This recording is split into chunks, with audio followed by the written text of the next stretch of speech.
Welcome, Gun Runner.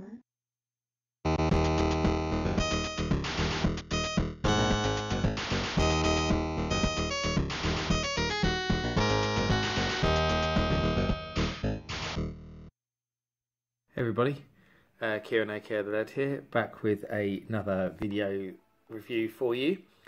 And today we're going to be looking at some hardware again. I hadn't done any hardware reviews for a while. A lot of people are asking why, so I did the Jaguar review as per request, and I have some follow-up videos for that coming because it was so popular. And another system that I've had sitting around that I keep forgetting about to do a review of is this baby, the Geo Pocket Color, to be exact, the color version. And I thought, why haven't I done a review of this? Because I've done pretty much every other handheld on my channel. I've looked at the Lynx and the Game Boy and the Game Gear and Mega Drive Portable and all sorts of things. So even the obscure stuff like the Systema 2000. So I thought, let's have a look at this baby. The first thing you'll notice about it is this has got a rather unusual paint job. And one of the cool things about this console was that it came in a wide variety of different colours and styles. And this is certainly one of the more outlandish ones. This kind of blue camouflage on it. But for those that don't know, the Geo Pocket Color, which is what this is, was released in 1999 by SNK, of course, who had previously released the Neo Geo home system and arcade systems, and the Neo Geo CD, which I think actually came a bit later. So they weren't a stranger to this market, and it was actually the follow-up to the Neo Geo Pocket, which was the monochrome version, which only came out in Japan. And it's quite strange actually, because the original, the monochrome Pocket, came out in 1998. So this version only came out a year later. It was a very small gap between the two. But this one could use all of the previous games that worked on the original Neo Geo Pocket, which was good. But I think it was almost like SNK dipping their toes into the water a bit to see what people thought. And everyone loved it, but they said, why isn't it colour in this day and age? So they came back. It was a similar thing with the Wonder Swan, where we saw the original Wonder Swan and the Wonder Swan Crystal. Very, very similar. Reminds me a lot of it. And it's got a lot of cool features. It's quite small, first of all, you can see. It's very, very light. Have a look at the back. You've got two things on the back. I actually think this is a replacement cover. I'm not sure that's the original one. But it only takes 2 AA batteries, which is amazing, and they last ages as well. On this side, this little wheel that you can see here actually has a battery behind it. So there's battery backup on the console for saving games, which is brilliant. On the bottom, you've got the usual power supply, headphones, volume, which is what you'd expect to find on a handheld, and this extension socket at the top here. And this allowed a couple of things. Firstly, obviously, to connect to other Neo Geo Pockets for link-up play on 2-player games. But the other really cool thing is that you could get a cable that could plug into there and connect it to a Dreamcast. There were some games that supported features when you linked up the Pocket Color with the Dreamcast, which is pretty amazing. They struck a nice little deal with Sega that saw Sonic come to the Neo Geo Pocket, which is a brilliant version, and also saw the link-up cable to link it up with the Dreamcast. Didn't turn out to be such an amazing move, because obviously we all know that the Dreamcast didn't do anywhere near as well as Sega wanted it to. And the game cartridges, very small, very similar to the Game Boy Advance cartridges actually. And it says, I think this is supported by NGP Color. I'm assuming that's a game that works on both then, Puzzle Bobble Mini. I've got a few other games actually. I've got a nice little carry bag, nice little wallet for it. It's a third party one, but they're quite easy to get hold of. So I wanted to show you, they also came in little cases like this, which is quite similar to the ones that actually the Game Gear had. So I've got Metal Slug Second Mission there. obviously one of the big SNK franchises. They all pretty much appeared on the Pocket. You know, Metal Slug and Fatal Fury and King of Fighters, etc. That's Dark Arms. Turf Masters, which is probably one of the best golf games ever. Actually, is one of the golf games ever. And of course, the Sonic Adventure that I already mentioned before, Sonic Pocket Adventure. So let's turn it on and have a little looky. Don't know where the on button is now. Oh, it's on the front, isn't it? Of course it is. It's strange because you're looking for a switch and it doesn't have a switch. And I'm thinking that you're probably not going to be able to see this at all. Which is probably going to be an issue. I'm sure you can kind of see it, but not very well because, unfortunately, it's the sun.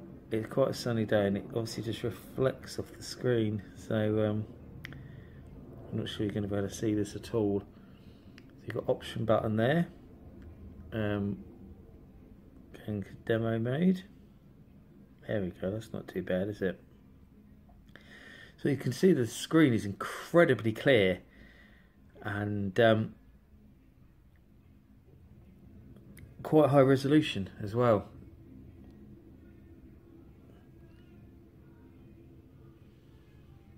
And another key feature that I should mention, actually, about the Neo Geo Pocket is that you've got the thumbstick, and they specially designed this stick because SNK were known for fighting games, and they felt that the joypads that you saw in the likes of the Game Boy and the Game Gear and the Lynx, etc., were not ideally suited to fighting games.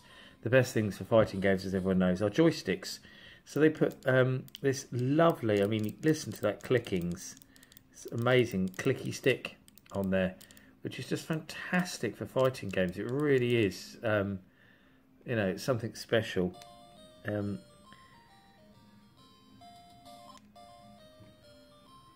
We have some pretty good sound on the system too, as you can hear.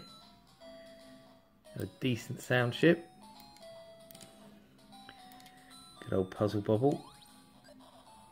I think we all pretty much know how this plays. And what I'll do is I'll get a different game and see if I can give you a little look at Sonic actually. Strange thing is, because it's a this button rather than a switch, you have to hold it down for a few seconds. It's not instant. You have to either, and the same when you're turning it off, you have to hold it down.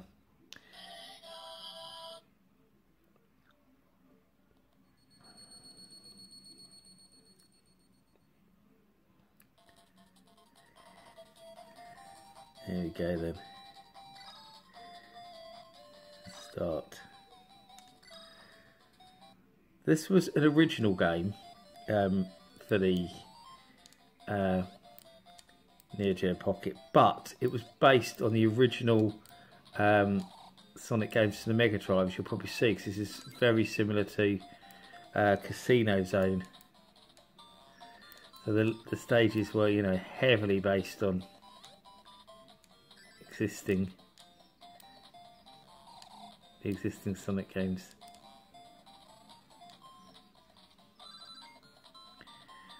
And a very fine game it is too. I mean, it's easily one of the most underrated Sonic games. It's not one you hear talked about very much at all. And it should be, because it's a great little handheld game. You know, it's certainly, to me, a lot better than the Game Gear Sonic games, because it has the speed, whereas I always found the Game Gear Sonics to be a little bit slow, and it's always been the speed has been the thing I've always liked about Sonic. I'm not a big fan of platformers, but I do enjoy the Sonic games.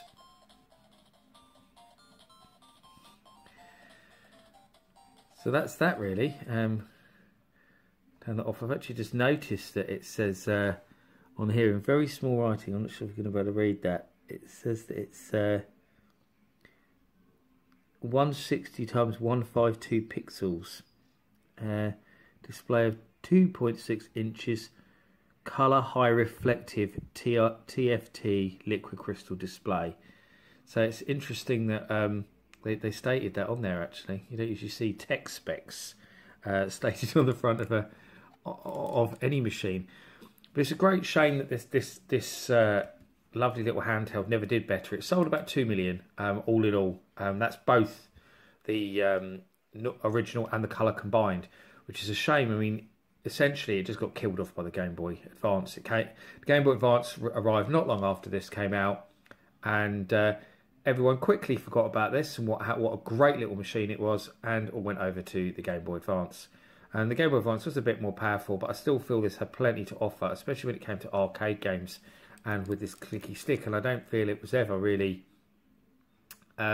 utilised as well as it could have been, because there was very few third-party games for the machine. It was near enough all stuff by SNK, apart from the odd little bits and pieces. Obviously, Puzzle Bobble was Taito franchise, and it got Pac-Man, it got Sonic, so it got a few other little bits and pieces, but it was woefully under-supported by third parties. I mean, obviously we never saw big companies like Acclaim supporting the console, or anyone like that, Konami, or, another big one from the time, who, we didn't see anything from the likes of them either, which is it's a great shame, because it had so much potential. But in hindsight, looking back, these are still really cheap to pick up. I mean, I think you can still pick them up for about 20 quid.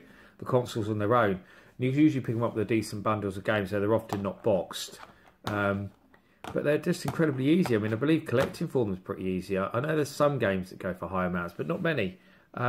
It's strange. It's kind of still flown under the radar a little bit of collectors, the Neo Geo Pocket, which is actually good, because if you want to collect a classic handheld, then this is ideal. I mean, I still think the best handheld to collect for is the Atari Lynx, because it's easy to achieve a complete collection, and the quality of the library is so high.